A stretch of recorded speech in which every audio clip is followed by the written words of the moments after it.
کام ہے. آج وہ میرا بیٹا آج میرے درمیان نہیں ہے اور وہ خدمت کرتے ہوئے اس دنیا سے رخصت ہو گیا ہے. میرے اور بیٹے ہیں، میں یہ چاہتا ہوں، میرا ایک بیٹا، دو بیٹے انجینئر ہیں اور ایک بیٹا 12ویں میں ہے. میں یہ چاہتا ہوں کہ وہ بیٹا بھی آگے بڑھے اور اس ملک کے لیے خدمت کرے.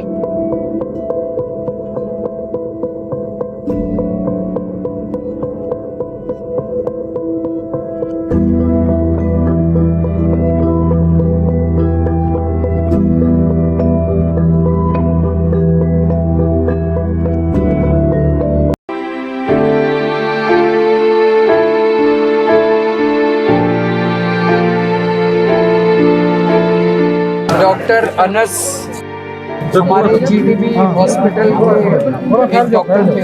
پچھلے کئی مہینوں سے جب سے کرونا کا سنکٹ آیا ہے تب سے وہ جی ٹی بی ہاسپٹل میں لوگوں کی، کرونا پیشنٹس کی سیوا کر رہے تھے. اور 9 مئی کو کرونا پیشنٹس کی سیوا کرتے کرتے انہیں اچانک کرونا ہوا اور کچھ ہی گھنٹوں کے اندر ان کا دیہانت ہو گیا. اس کا ہمیں بے حد افسوس ہے. ان کو میں نے بھروسہ دیا ہے کہ کسی بھی طرح کی ضرورت ہے تو سرکار ان کے ساتھ کھڑی ہے، وہ اپنے آپ کو اکیلا نہ سمجھیں. پریوار کو کبھی بھی ضرورت ہے ہم ان کے ساتھ.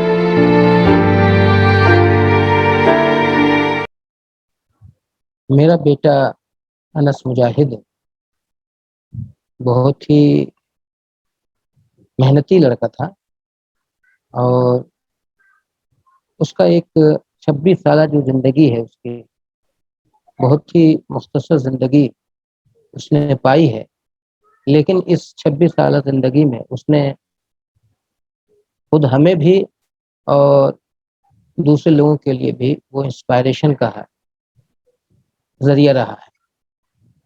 کیونکہ وہ بہت ہی بچپن سے بہت ہی سیدھا سادھا اور ہنسمکھ، اور گھر میں اس کا مزاج یہ کہ سب کو ہنسانے والا بھی تھا، لیکن مزاج کا بہت ہی شرمیلا تھا اور بہت ہی کمگو تھا.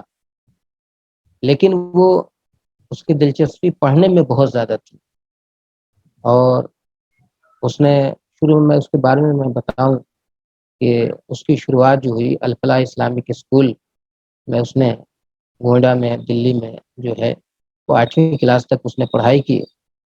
پھر اس کے بعد جعفر آباد میں ایک اسکول ہے ذاکر حسین اسکول ہے، اس میں 9ویں 10ویں کیا. پھر اس کے بعد 11ویں میں یہ گورنمنٹ اسکول میں اس کا ایڈمیشن ہوا اور 12ویں اس نے اچھے نمبرات سے حاصل کیا. اور پھر اس کے بعد اس کی ایک لگن تھی کہ میں اگر کچھ بنوں گا تو میں ڈاکٹر بنوں گا، MBBS ڈاکٹر بنوں گا. اور اس نے جی توڑ کوشش کی، محنت کی، اور ہم نے اس کی کوششوں کو دیکھتے ہوئے ہم نے اسے LN میں اس کا کوٹا ہم نے بھیجا اور اس نے 7-8 مہینے اس نے محنت کی. اور پھر جب اس کا رزلٹ آیا تو اس میں اچھے نمبرات لے کے آیا ہے.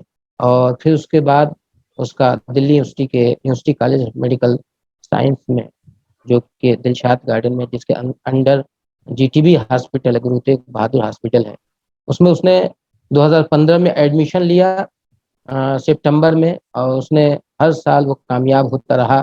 اور پھر ابھی جنوری میں اس نے انٹرنشپ کمپلیٹ کیا تھا. اور پھر اس کے بعد ابھی جونیئر ریسیڈنٹ کی پوسٹنگ گائنی اور آپس میں اس کی پوسٹنگ ہوئی تھی. اور اسی دوران پھر دوبارہ جو لہر آئی ہے کووڈ کی، تو اس میں ظاہر بات ہے کہ پورا ہاسپٹل اس کو کووڈ کا کر دیا گیا تھا، تو اس کو ڈیوٹی دینا تھا اور اس نے دیا ہے. حالانکہ ہم لوگوں کو بڑی تشویش تھی کہ بہت ہی زیادہ حالات خراب ہیں، لیکن یہ کہ وہ اتنا پنکچوئل تھا کہ جو کچھ ہوگا دیکھا جائے گا، جو میری ڈیوٹی ہے وہ تو مجھے کرنی ہے. اور وہ پابندی کے ساتھ ڈیوٹی کرتا تھا، لیکن وہ بہت ہی احتیاط کرتا تھا ہر چیز کا. اتنا احتیاط، اتنی صفائی ستھرائی اور PPE اور ماسک وغیرہ اور ہاتھ میں گلوز وغیرہ. تو میں جب سے یہاں پہ ہوں میں نے ہمیشہ بچوں کو میں نے پڑھایا لکھایا، بہت ہی محنت کی. اور اس میں خاص طور پہ چونکہ میں بیچ میں 8.5 سال کے لیے دوحہ قطر چلا گیا تھا، اور میری اہلیہ نے اس دوران نسیمہ فلاحی نے میرے بچوں کی بہت اچھی تربیت کی. میرے قائبانے میں بچوں کو سنبھالا ہے اور ان کی اتنی اخلاقی تربیت اتنی بلند کر دی کہ وہ بچے اپنے لیے نہیں دیکھتے ہیں کچھ، وہ یہ دیکھتے ہیں کہ دوسروں کا فائدہ ہو، میری ذات سے دوسروں کا فائدہ ہو۔ یہی جذبہ میرے بیٹے کے اندر بھی تھا، انس کے اندر بھی تھا۔ وہ یہ کہتا تھا کہ آج اگر ہم آگے نہیں بڑھیں گے، کیونکہ اللہ تعالیٰ نے ہمیں ڈاکٹر بنایا ہے، یہ ہماری ذمہ داری ہے کہ اس گھڑی میں جو کہ وبا کی جو شکل پھیلی ہوئی ہے بہت ہی زیادہ خطرناک ہے، اگر ہم ڈاکٹرز نہیں ان کی خدمت کریں گے تو کون کرے گا؟ ٹھیک ہے، ہم ظاہر بات ہماری ڈیوٹی وہاں لگی ہے، ہمیں وقت پہ جانا ہے اور ان کے درمیان رہتے ہوئے ان کی خدمت کرنا ہے۔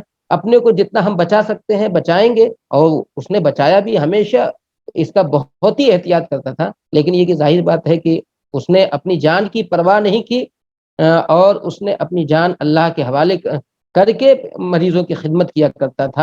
تو یہ اپنی جان کو اس نے داؤں پر لگایا، اور یہی ایک ظاہر بات ہے کہ اگر کوئی وہ فوجی ہوتا ہے جب بارڈر پہ ہوتا ہے تو وہ تو ہمیشہ اپنے ملک کی حفاظت کے لیے ہمیشہ چوکس رہتا ہے، اس کو اس بات کی فکر نہیں رہتی، حالانکہ دشمن کی گولی کب اس کو زخمی کر دے یہ کچھ پتہ نہیں ہے، لیکن وہ ہمیشہ تیار رہتا ہے۔ ٹھیک اسی طریقے سے میرا بیٹا وہ معلوم ہے کہ سب کووڈ کے پیشنٹ ہیں اور سب کو یہ بیماری لاحق ہے، اور سبھی اس کے سامنے لوگ اموات بھی ہو رہی تھی، لوگ جا رہے تھے، بہت ہی زیادہ اموات ہوئی جی ٹی بی میں، اور اس بچہ کھڑا ہو کے ان کی خدمت کرتا تھا اپنی جان کی پرواہ کیے بغیر۔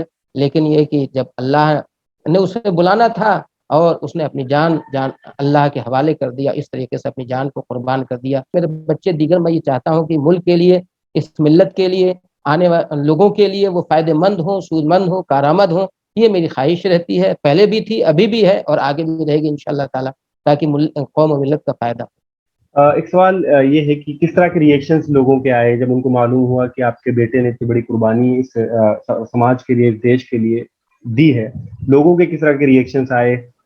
سرکار نے جس طرح سے اروند کیجریوال جی آپ کے گھر آئے تھے، ملاقات کر کے گئے آپ سے، کس طرح کے ریئیکشنز تھے؟ اور سرکار کا رویہ ان کی موت کے بعد، ان کے جانے کے بعد آپ کی فیملی کے ساتھ کس طرح کا تھا؟ کیونکہ ایک ڈاکٹر نے جو جان دی ہے وہ دیش کے لیے لڑتے ہوئے دیے یا سماج کے لیے لڑتے ہوئے دیے، تو سرکار کی ذمہ داری بنتی ہے کہ ان کی فیملی کو، جو ڈاکٹرز کی فیملی ہے اسپیشلی، ان کی کیئر سرکار کرے۔ آپ کو کس طرح کا ریئیکشن ملا ہے سرکار کی طرف سے یا لوگوں کی طرف سے؟ جہاں تک لوگوں کی بات ہے، عوام کی بات ہے، یہ جیسے جیسے لوگوں کو معلوم ہوتا رہا، خصوصاً ہمارے جاننے والے، خاص طور پر جو جاننے والے ہیں، دور کے ہوں، چاہے وہ انڈیا میں ہوں چاہے انڈیا سے باہر ہوں، سب نے ہمیں کال کیا، اور اس صدمے کو آپ نے کیسے برداشت کیا ہے وہ ہمیں سمجھ میں نہیں آتا ہے۔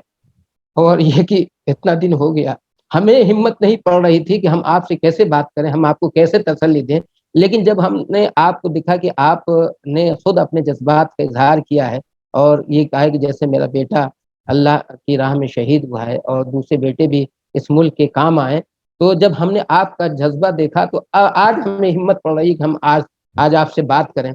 تو سب نے جو بھی ہے، سب نے اپنے اچھے الفاظ سے ہمیں وہ تعزیت بھی کی ہے اور ہمارے ساتھ ہمدردی بھی کی ہے۔ اور پھر یہ ہے کہ 22 تاریخ میں اب حکومت بیچ میں تو کسی نے وہ جو یہاں کے ودھائک ہیں یونس صاحب، وہ ایک دفعہ کلینک پہ آئے تھے، اور اس کے علاوہ پھر وہی مکھیہ منتری اروند کیجریوال ہمارے گھر پہ آئے اور انہوں نے پوری تفصیلات بھی معلوم کی۔ وہ ہمارے ساتھ ایک ڈاکٹر بھی تھے، وہ ان کے ساتھ ڈاکٹر حارث، وہ بھی آ گئے تھے، وہ سینئر ہیں ڈاکٹر انس کے، اور پوری اس طریقے سے انہوں نے ڈیل بھی کیا تھا، تو ان سے تفصیلات بھی لی۔ اور اس کے بعد جب میں نے ان سے کہا کہ بھائی ٹھیک ہے، یہ جو نقصان ہے صرف میرا نقصان نہیں ہے، بلکہ یہ تو اس ملک کا نقصان ہے نا، کہ ایسے ڈاکٹر اس دنیا سے اگر اس طریقے سے چلے جائیں اور ان کے لیے پریکاشن نہ کیا جائے، ان کے لیے احتیاط نہ کی جائے، تو یہ تو بہت بڑا ملک کا بھی خسارہ ہے، ملت کا بھی خسارہ ہے۔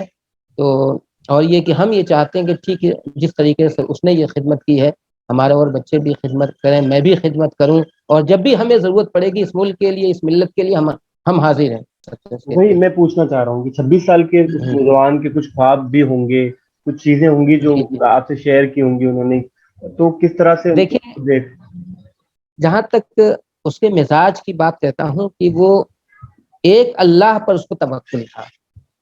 سب سے بنیادی بات جو یہ ہے کہ آپ سے میری بات ہو رہی ہے، جو اس کی نیچر جو تھی، اس کی فطرت تھی، وہ یہ کہ وہ اللہ پہ توکل کرتا تھا. اسے نہ تو پیسے کا لالچ تھا، نہ کسی چیز کا لالچ، نہ عہدے کا لالچ تھا.